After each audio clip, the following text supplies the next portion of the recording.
Bismillah. Assalamualaikum warahmatullahi wabarakatuh.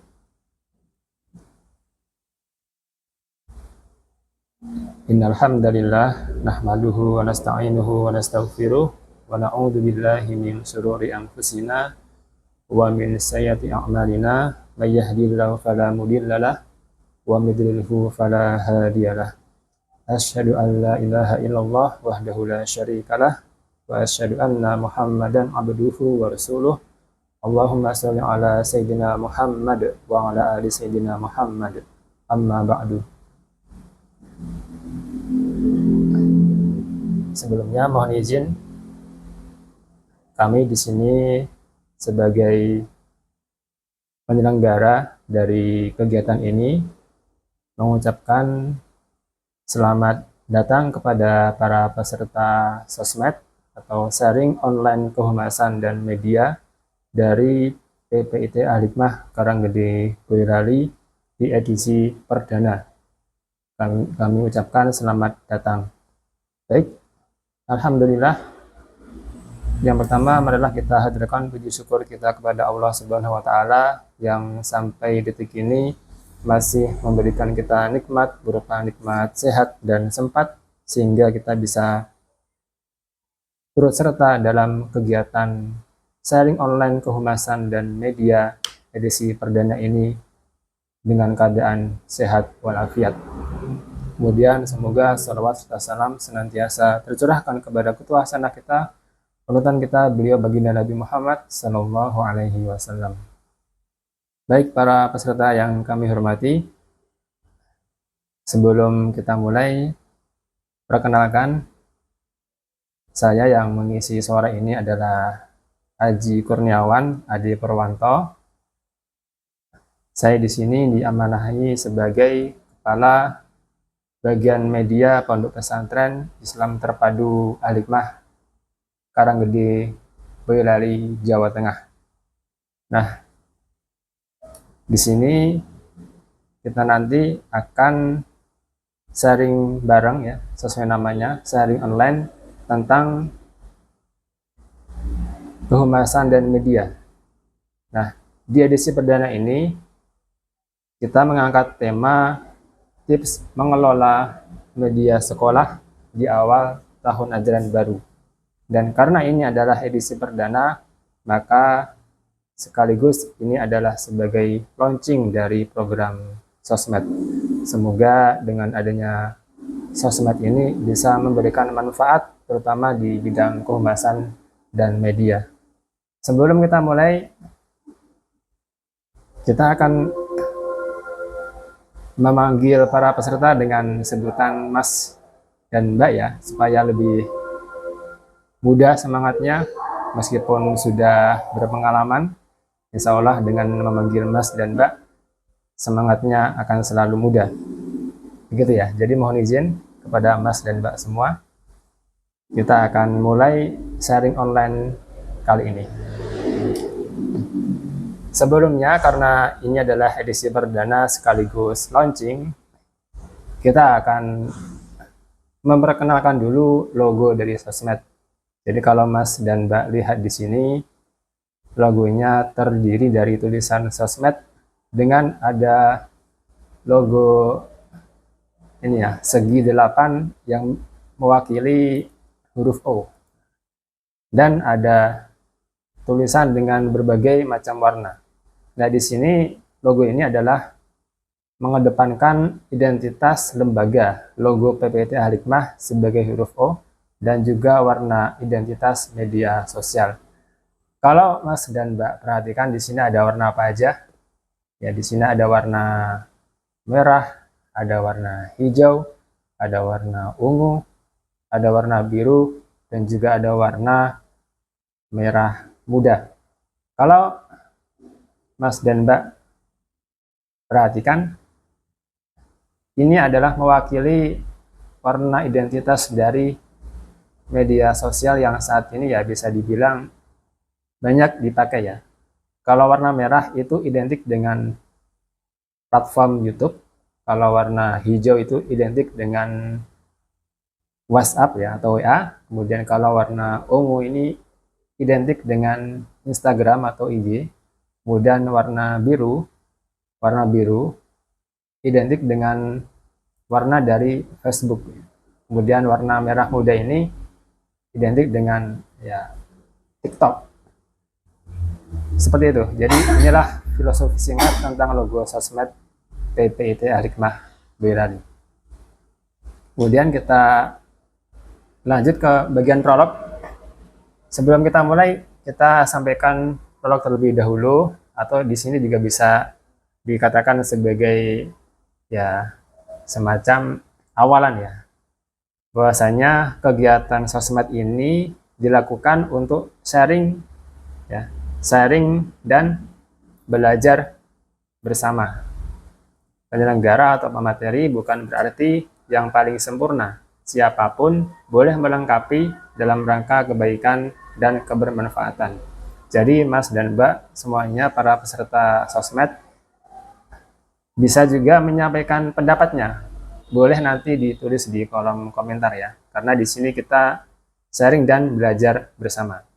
Mohon maaf tidak bermaksud menggurui atau apa, melainkan kita berusaha untuk menyampaikan ilmu kepada sesama meskipun ilmu itu sedikit, dengan harapan semoga ilmu yang sedikit itu bisa memberikan manfaat lebih luas kepada sesama.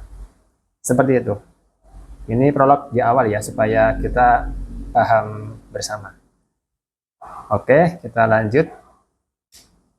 Nah, pentingnya humas. Jadi kalau Mas dan Mbak pahami bahwasanya dalam suatu lembaga, entah itu sekolah atau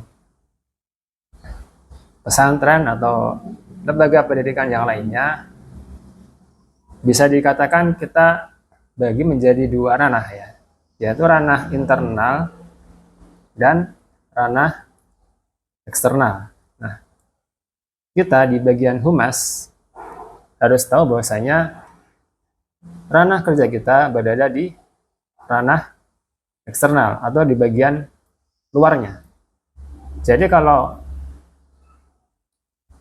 humasnya itu bagus, maka insya Allah citra lembaga di dunia luar juga akan bagus. Humas adalah perwajahan suatu lembaga ya, menentukan citra lembaga di dunia luar. Semakin bagus kerja humas, maka semakin bagus pula citra lembaga di dunia luar. Mas dan Mbak, kalau boleh kita analogikan, kalau sebuah buah itu ya, buah, entah itu buah jeruk atau buah mangga dan yang lainnya, humas itu adalah kulitnya. Jadi kalau kulitnya sudah bagus, kulitnya matang, maka seseorang akan tertarik untuk membelinya.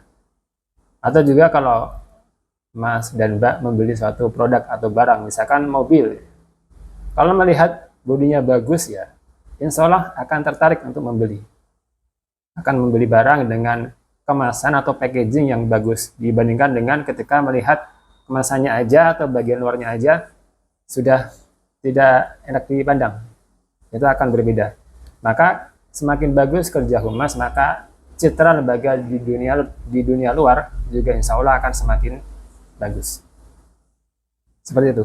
Jadi di sini kita gambarkan bagian eksternal ini jauh lebih luas daripada internal.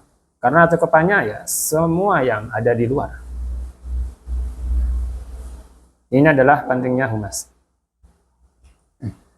Kemudian kita lanjut. Nah, sesuai tema tadi, kenapa momentum awal tahun ajaran itu penting? Setidaknya kita ada dua faktor. Kenapa kok kita katakan penting? Yang pertama adalah pengalaman baru bagi siswa dan ortu, ya.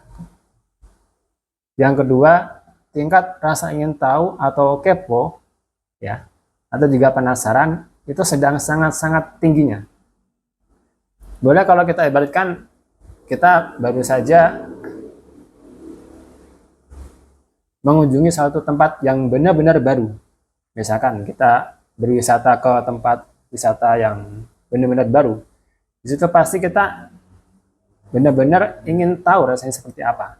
Entah itu pengen tahu apa aja fasilitasnya, apa aja promonya, seperti apa lingkungannya, dan sebagainya. Maka ketika pengalaman baru ditambah dengan kepo yang tinggi, seseorang akan mencari info. Nah, cari infonya itu kalau zaman sekarang tentu ya di media sosial. Kenapa di media sosial? Ya karena itu adalah platform yang bisa diakses oleh siapa saja. Selama itu disetting kepada publik ya. Jadi kalau zaman sekarang ingin tahu informasi kegiatan sekolah, ingin tahu informasi tentang siswa baru atau santri baru di pesantren, misalkan karena kami di pesantren, maka salah satu sumber informasinya yang cepat adalah melalui media sosial. Di samping juga pasti ada dari ya, orang ke orang, pintu ke pintu, dan lainnya. Atau dari tetangga kita, teman kita, kerabat kita, dan sebagainya. Nah, di sini kita bicara tentang pentingnya momentum awal tahun ajaran, kenapa harus kita maksimalkan bersama-sama. Ya. Kemudian, bagaimana memaksimalkan momentum di awal tahun ajaran baru? Setidaknya kita di sini ada 3 hal yang bisa kita lakukan. Yang pertama itu adalah perbanyak konten siswa baru. Di sini kita bisa memperbanyak konten-konten yang berkaitan dengan siswa baru atau santri baru. Misalkan seperti MPLS atau masa pengenalan lingkungan sekolah, atau kalau di pesantren ada yang namanya MPLP, masa pengenalan lingkungan pesantren, atau kalau di MTS ada mata muda ya. Seperti itu. Jadi kita perbanyak konten-konten seperti itu. Nah, di sini kita bisa menggunakan rasio 90:10. Artinya apa? 90% konten yang kita buat itu adalah konten yang kita ambil dari kegiatan siswa baru. Nah, 10%-nya adalah konten dari siswa lama kita. Karena momentum awal tahun ajaran baru itu yang tentu paling ingin diketahui oleh orang tua, khususnya bagi yang baru saja menyekolahkan anaknya, pasti adalah kegiatan anaknya, siswa barunya, bukan santri lamanya. Kemudian yang kedua adalah melakukan survei. Entah itu survei kepada siswa atau ortu, bahkan guru ya, guru termasuk karyawan di lembaga, tentang penggunaan media sosial. Survei ini bisa kita lakukan dengan menggunakan Google Form. Kenapa kok kita lakukan survei? Karena dengan survei ini kita bisa mengetahui dan mencari data yang insya Allah bisa kita jadikan acuan untuk mempromosikan konten-konten kita. Misalkan kita mensurvei orang tua itu paling banyak menggunakan media sosial apa? Apakah TikTok yang sekarang generasi Z atau Gen Z ya? Atau apakah Facebook? Atau apakah YouTube? Dan yang lain sebagainya. Nah, melalui survei itu, kita bisa mengetahui lebih dalam media sosial apa saja yang digunakan oleh orang tua di rumah. Nah, ini yang bisa kita lakukan agar konten-konten yang kita share itu lebih tepat sasaran karena mengacu kepada data survei. Kemudian, yang ketiga adalah setelah perbanyak konten siswa baru, kemudian melakukan survei. Yang ketiga adalah ajak follow sosmed sekolah atau lembaga. Karena apa? Karena kegiatan siswa, sekolah, dan lain-lain akan di-share via medsos. Tentu ini adalah salah satu tolak ukur keberhasilan suatu akun media sosial lembaga ya, ketika media sosialnya itu punya banyak follower, pengikut, itu tentu akan lebih menarik bagi para pengguna media sosial. Suka nggak suka, ya suka nggak suka, semakin banyak follower akun media sosial sekolah akan membuat semakin besar rasa ketertarikan atau rasa penasaran tadi ya, atau kepo tadi seseorang untuk mencari tahu lebih dalam tentang sekolah itu dibandingkan dengan akun media sosial yang jumlah followernya sedikit. Ini nggak bisa dipungkiri ya, suka nggak suka itu terjadi di masyarakat kita. Jadi ini, bagaimana cara memaksimalkan momentum di awal tahun ajaran baru. Yang pertama adalah perbanyak konten siswa baru, kemudian lakukan survei ya untuk mencari data, kemudian ajak follow sosmed sekolah, karena disitulah kegiatan-kegiatan santri baru atau siswa baru kita share ke publik. 3 hal ini yang perlu kita catat. Kemudian kita lanjut. Ini adalah contoh dari konten ya buat siswa atau santri baru, karena kami di pesantren maka menyebutnya santri. Ini bisa kita bikin flyer selamat datang santri baru 2026 di PPT Al-Hikmah Boyolali. Selamat menyambut tahun ajaran 2026-2027. Jadi kita bikin desain seperti ini, simpel aja, nggak usah terlalu ribet ya bahasanya. Karena desain itu yang utama adalah satu, mudah dibaca, yang kedua mudah diingat. Jadi kalau simpel seperti ini, insya Allah nilai yang ingin kita sampaikan atau informasi yang ingin kita sampaikan ke halayak umum akan lebih mudah dibaca dan diterima dibandingkan dengan terlalu banyak efek-efek atau editing yang nggak perlu. Nah, kemudian yang di atas ini adalah konten dari awal lusanah dan juga MPLP yang diupload ke YouTube. Nah, kalau ke YouTube biasanya bisa kita maksimalkan dengan durasi yang lebih panjang, meskipun sekarang sedang trendingnya menggunakan video pendek atau reels ya. Tidak apa-apa, tetap video panjang, karena salah satu tujuannya barangkali ingin mengejar jam tayang sebagai syarat monetisasi. Kemudian yang bagian bawah ada lingkarannya ini adalah salah satu contoh survei. Nah, ini survei apakah Anda punya Facebook? Di sini mayoritas tidak punya ya. Kemudian apakah Anda punya Instagram? Nah, di sini mayoritas punya. Ya, ini adalah salah satu contoh kecil tentang pertanyaan apa yang bisa kita sisipkan dalam survei. Karena tujuan dari survei itu adalah untuk mengetahui data. Dengan data insya Allah sasaran promosi kita akan jauh lebih tepat. Kemudian kalau yang pojok ini adalah ya video pendek ya. Video pendek tetap kita bikin ya. Kalau Mas dan Mbak perhatikan, di sini ada HP yang bahasanya kita taruh di sini ya, di tripod. Ini memang untuk versi YouTube karena lebih panjang merekam khutbah awal lusanah, sehingga dari satu momen aja kita bisa bikin 2 konten, satu konten video panjang, kedua konten video pendek. Dua-duanya oke, nggak apa-apa. Kalau video panjang bisa diupload ke YouTube, kalau video pendek bisa diupload ke IG atau TikTok atau Facebook juga bisa. Seperti itu. Ini adalah contohnya. Kemudian kita lanjut. Nah, kita namakan tadi ya 3 hal tadi sebagai segitiga program media awal tahun ajaran. Jadi bisa kita ingat bersama, ada perbanyak konten siswa baru, melakukan survei, dan ajak follow sosmed sekolah atau lembaga.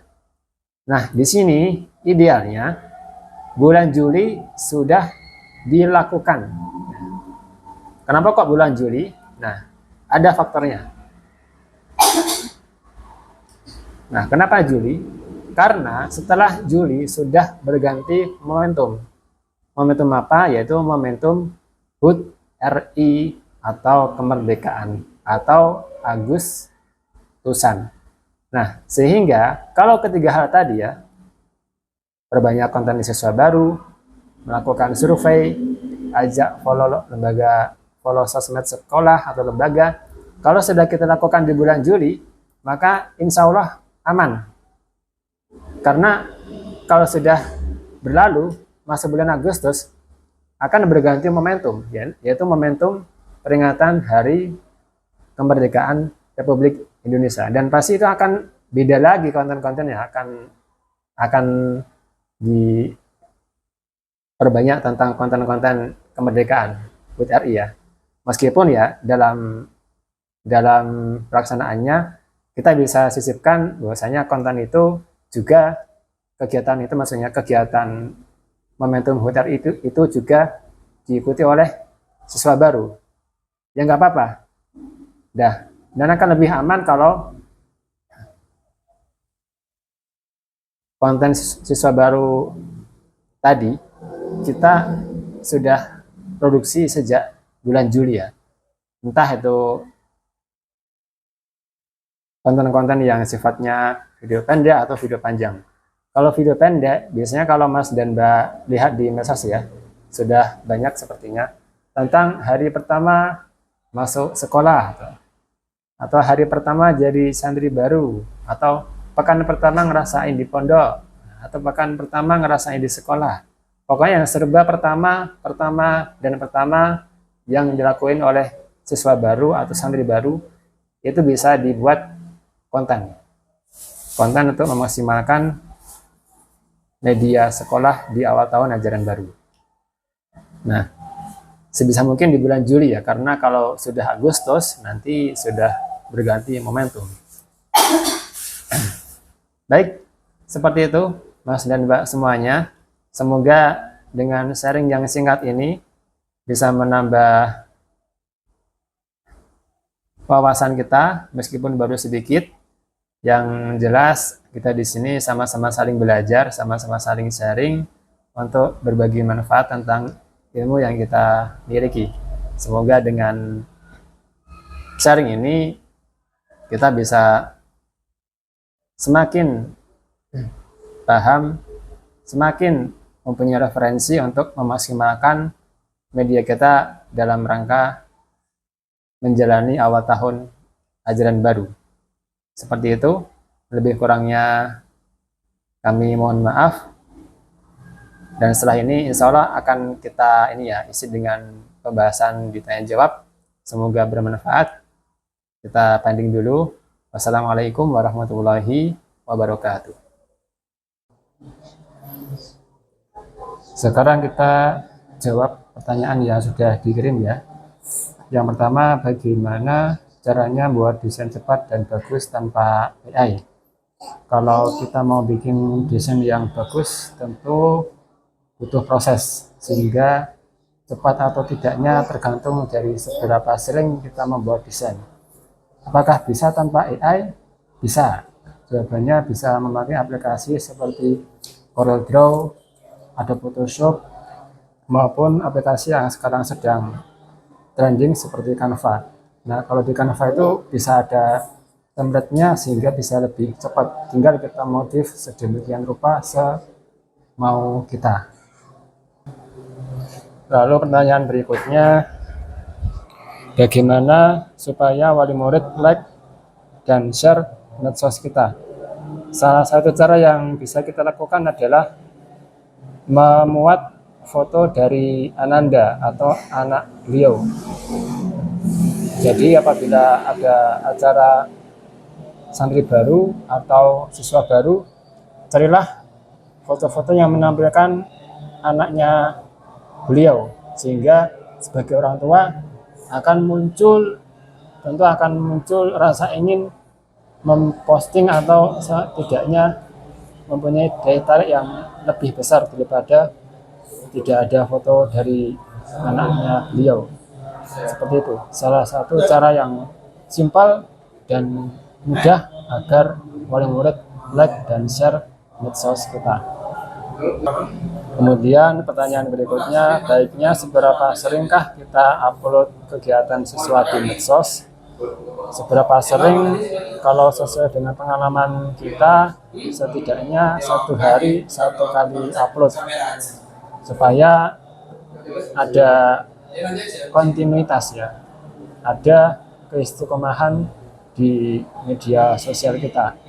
Kenapa kok satu hari satu kali upload?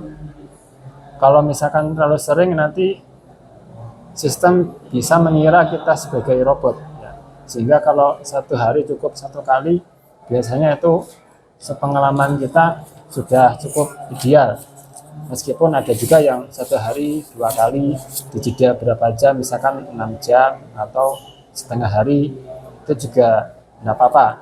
Atau misalkan kalau mau 2 hari sekali juga nggak apa-apa apabila kita terlalu sibuk.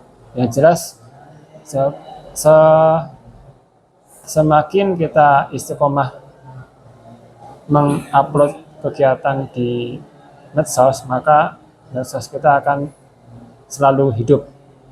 Beda kalau misalkan sudah sepekan lebih kok nggak ada upload, wah ini bisa ditanyakan kira-kira diurus nggak medsosnya, seperti itu.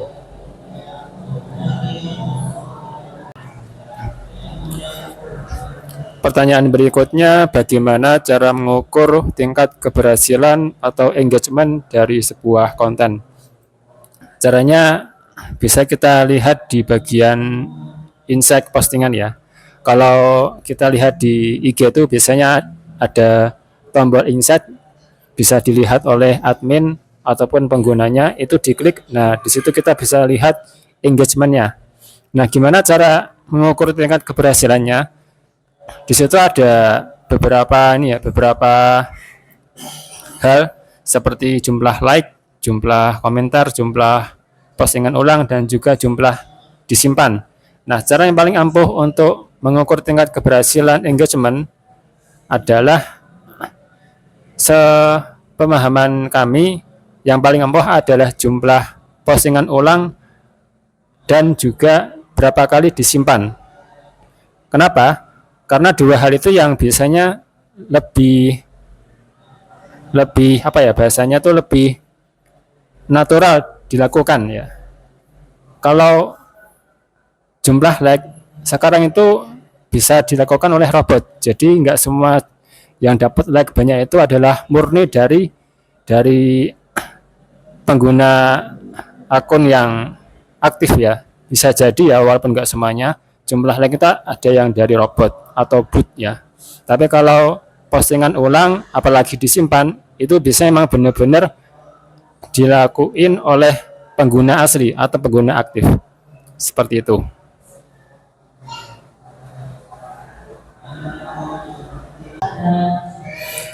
Pertanyaan berikutnya, apa saja tools dan skill yang harus dikuasai?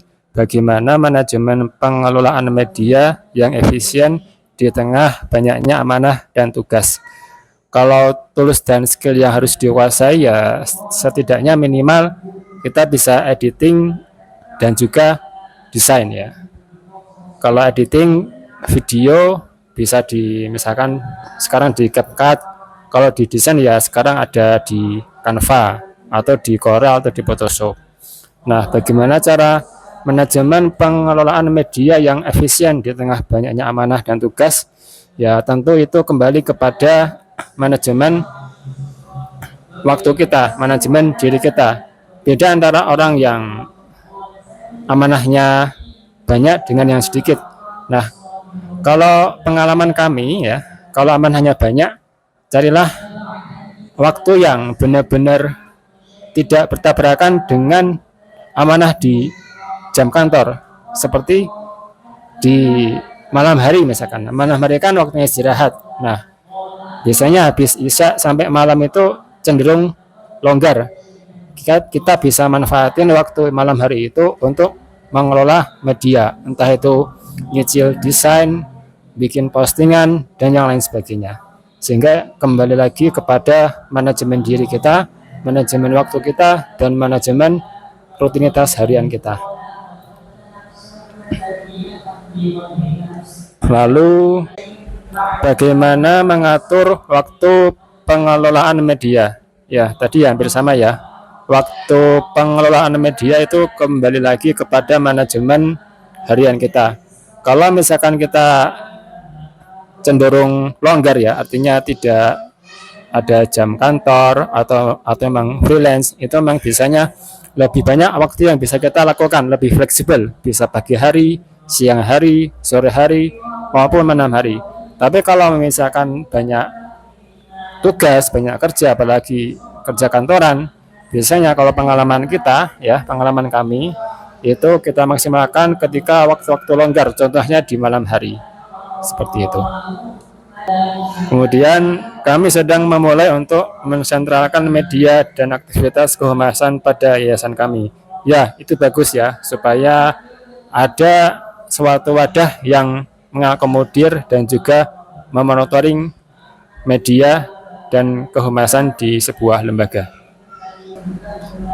Kita lanjut, bagaimana cara mengelola medsos dan tim humas sekolah agar branding sekolah tetap berjalan optimal dan diterima dengan baik oleh semua kalangan. Nah, seperti yang tadi kita bahas ya di materi, salah satu caranya adalah kita bisa ngelakuin survei dulu kepada orang tua murid, siswa ataupun santri. Kenapa? Karena orang tua murid itu adalah salah satu segmentasi utama kita.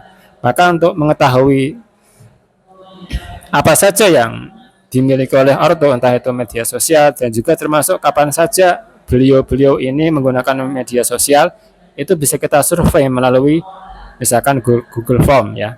Nah, dari data hasil survei itu kita jadikan sebagai referensi ataupun patokan untuk menyusun strategi bagaimana agar medsos dan postingan kita itu optimal, sehingga sekolah kita memiliki branding yang kuat dari postingan yang kita publish di media sosial. Kemudian pertanyaan berikutnya, bagaimana mengembangkan medsos lembaga menjadi produktif, bermanfaat, dan menghasilkan cuan ya. Nah, ini sudah bicara tentang cuan atau uang ya. Untuk menjadi produktif tentu kita harus istiqomah upload ya. Tadi ya, seenggaknya 1 hari 1 kali atau 2 kali sehari. Bermanfaat tentu dengan postingan-postingan yang mempunyai value atau nilai, seperti ya kalau kita kan sebagai sekolah Islam ada pesan-pesan keislaman, entah itu dari ayat Al-Quran maupun hadis, dan juga menghasilkan cuan. Nah, cuan ini kalau di media sosial ada istilahnya monetisasi ya, monetize ya. Di YouTube sudah banyak juga tutorialnya. Nah, cara menghasilkan cuan kalau di YouTube ada syaratnya, kayak syaratnya sekarang itu minimal 4.000 jam tayang yang valid ya, yang valid. Kalau dulu setahu kami tidak ada kata-kata validnya, tapi cukup 4.000 jam tayang dan 1.000 subscriber. Walaupun juga ada jalur lain melalui jalur short. Begitu pula dengan media sosial lain seperti IG maupun Facebook ataupun TikTok, itu kalau nggak salah sudah bisa menghasilkan cuan dengan cara mereka sendiri ya. Bisa jadi agak sama, bisa jadi ya agak beda, tergantung dari kebijakan masing-masing platform.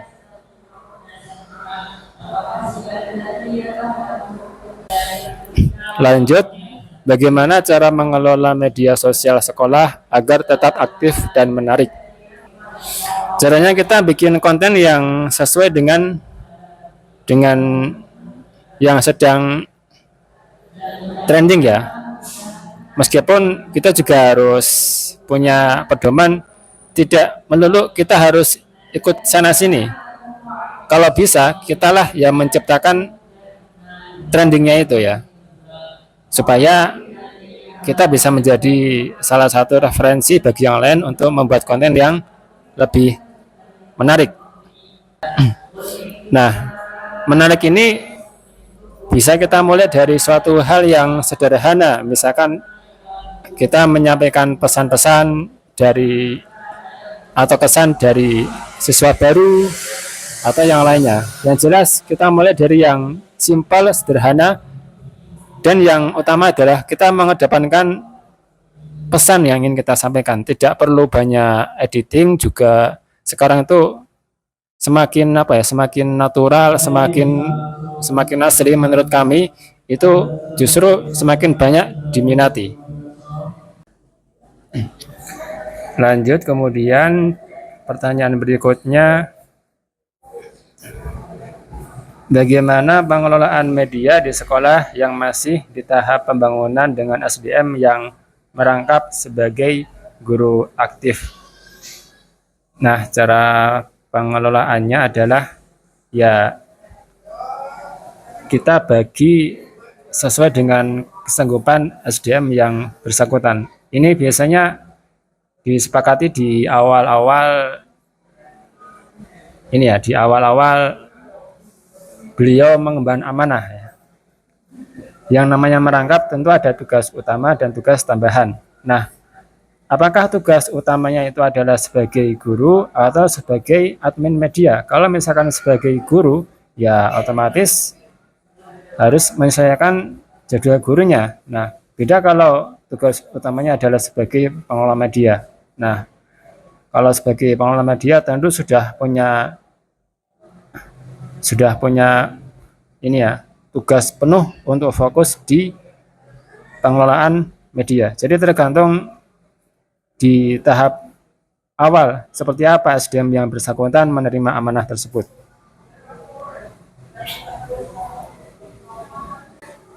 Berikutnya, bagaimana cara mengelola media sekolah dengan baik? Ya tadi ya, kita bikin konten yang menarik, kedepankan value atau nilai pesan yang ingin disampaikan ya. Lalu posting secara teratur istiqomah 1 hari sekali kalau bisa, kalau nggak bisa ya 2 kali sehari. Yang diutamakan adalah keistiqomahannya ya. Kemudian juga perhatikan desainnya. Desain nggak perlu harus yang benar-benar bagus, nggak harus yang rame, tapi kedepankan nilai atau pesan yang ingin disampaikan. Simpel nggak apa-apa, jelas nggak apa-apa. Yang lebih utama adalah pesan yang disampaikan.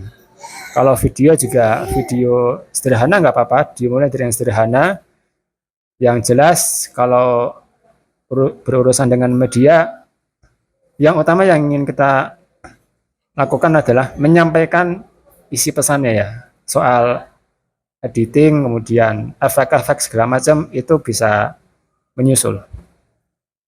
Lalu pertanyaan berikutnya,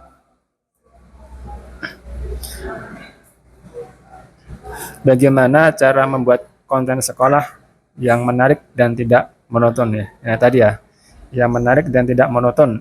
Tentu ini ya, kita sesuaikan dengan momentum juga bisa. Artinya kalau sekarang kan momentumnya sedang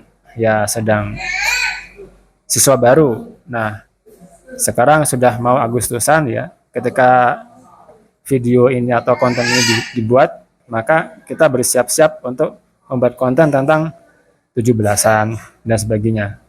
Nah, kalau biar nggak monoton dan tetap menarik, saran kami adalah kita harus punya nilai khas tersendiri dari sebuah sekolah atau lembaga, sehingga ya ATM boleh ya, amati, tiru, modifikasi. Cuman ya kalau misalkan kita punya ciri khas tersendiri, itu malah justru lebih berkesan karena kita punya pedoman sendiri ya, seperti itu.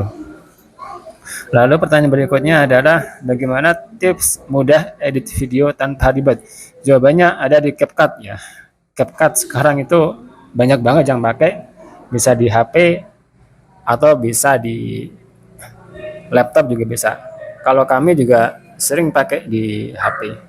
Seperti itu. Tanpa ribet karena biasanya bisa editing manual, bisa juga editing dengan pakai template. Nah, kalau pakai template tinggal dimasukin videonya, kita modif sesuai template atau kita ubah sedikit juga bisa. Tanpa ribet ya. Pakainya CapCut kalau saat ini. Kemudian sedang ikhtiar mensentralkan media dan kehumasan pada yayasan. Nah, sama tadi seperti yang sebelumnya, bagus supaya ada monitoring dan juga ini koordinasi ya.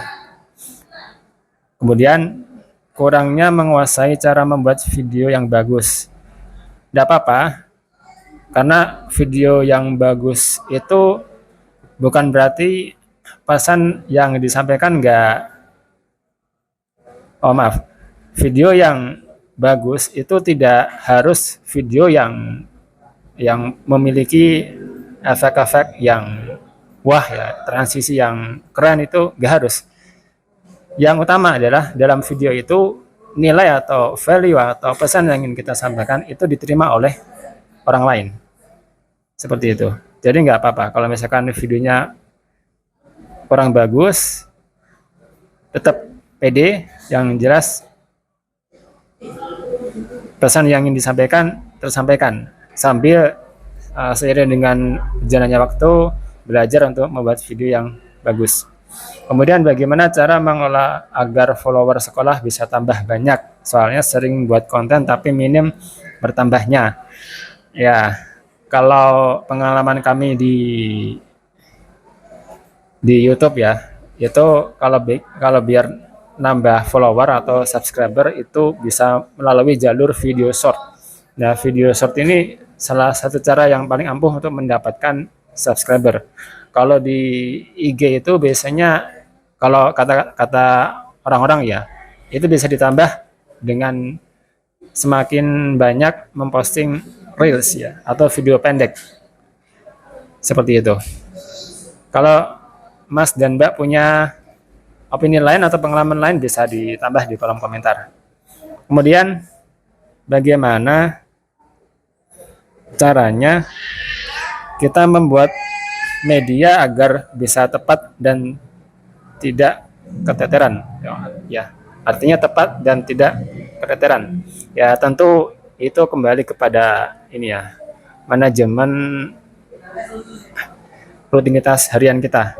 Kalau biar tepat ya tentu kita bikin ini ya, bikin postingan yang emang sesuai momentum kalau bisa. Misalkan kalau sekarang mau 17-an ya, karena ini adalah momentum yang tepat untuk bikin konten 17-an ya kita bikin. Kalau momentumnya tentang misalkan besok ya ada Ramadan misalkan ya, kita siapin tentang Ramadan dan tidak keteteran ya.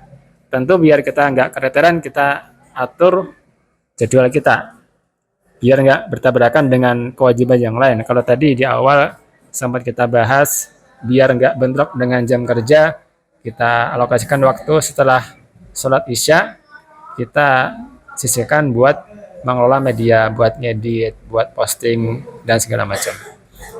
Kemudian program bidang humas sekolah apa aja? Program kerja bidang humas sekolah itu pada intinya adalah menyampaikan informasi kepada khalayak. Nah, tinggal bagaimana kita itu pinter-pinter nih berkreasi, bagaimana cara menyampaikan informasinya melalui medsos. Bagaimana kita pinter-pinter untuk bikin konten ya, konten yang menarik, konten yang relevan dan sebagainya. Seperti itu. Kemudian tolong kasih tips cara paling efektif dan praktis dalam mengelola berbagai media. Wah, ini ada kata-kata berbagai media. Tips paling efektif dan praktis tentu adalah cari orang yang benar-benar expert dan tentu emang benar-benar fokus untuk mengelola media. Artinya tidak merangkap jabatan amanah dengan yang lain. Kalaupun merangkap, pastikan amanah itu adalah amanah tambahan ya atau amanah sekunder, sedangkan amanah primernya atau amanah utamanya adalah emang benar-benar untuk kelola media sosial sekolah, sehingga ya fokus dan tugas utamanya adalah mengelola media sekolah. Ketika dia punya waktu luang ya yang dia urus adalah media sekolah, seperti itu. Jadi itu adalah tips paling efektif ya dan praktis. Temukan orang yang memang benar-benar mengelola media dengan sungguh-sungguh ya, tanpa ada tugas lain. Kalaupun ada tugas, itu adalah tugas tambahan yang tidak terlalu merepotkan. Kemudian bagaimana meningkatkan viewer di IG? Nah, tadi sudah sampai kita bahas. Kalau kata orang ya, cara tadi kan jumlah jumlah follower. Ini kalau jumlah viewer di IG, kalau viewer itu salah satu yang bisa kita lakukan adalah menggunakan background yang sedang trending. Yang pertama. Terus yang kedua adalah melakukan tag atau kolaborasi ya dengan akun-akun lain. Khususnya akun yang sudah populer dan sudah punya banyak follower, dan tentu ketika kita tag atau kita undang buat kolaborasi, sananya mau ya, sananya mau. Karena ada juga yang sudah kita tag berkali-kali, kita undang buat kolaborasi berkali-kali, tapi sampai lama juga ternyata kok nggak di ACC ya. Jadi ya ada yang kayak gitu, sehingga caranya tadi kita pakai background yang sedang trending, dan juga ada yang lain kita melakukan tag maupun kolaborasi dengan akun-akun yang sudah populer. Tentu kalau sananya mau meng-ACC. Kemudian ini kayaknya yang terakhir ya. Bagaimana sikap kita ketika akun sosmed diretas oleh pihak yang tidak bertanggung jawab, sedangkan akun sekolah yang memegang tidak hanya satu orang? Nah, tentu sikap kita adalah satu, pertama melakukan klarifikasi ya. Melakukan klarifikasi, kita posting, ini adalah klarifikasi kita resmi dari sekolah bahwasanya itu bukan dari admin sekolah misalkan ya. Kalau perlu ada tanda tangan pihak sekolahnya seperti itu. Kemudian setelah melakukan klarifikasi, apabila postingan itu masih ada, maksudnya postingan yang diretas ya, yang diposting oleh bukan admin yang seharusnya, itu kita hapus ya, kita hapus. Namun sebelum dihapus, alangkah baiknya kita screenshot untuk dijadikan bukti. Seperti itu. Jadi yang paling utama adalah kita melakukan klarifikasi resmi oleh pihak sekolah. Seperti itu. Baik, Mas dan Mbak semua, insya Allah itu ya hasil dari tanya jawab yang kita lakukan di sosmed perdana ini. Jika ada yang kurang atau ada yang salah, dan jika ada yang kurang berkenan, kami mohon maaf, dan kami ucapkan terima kasih sudah bergabung dengan kami di kegiatan ini, di acara sharing online kehumasan dan media. Apabila ada opini maupun pendapat lain bisa ditulis di kolom komentar.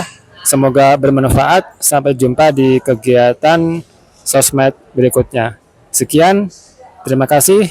Wassalamualaikum warahmatullahi wabarakatuh.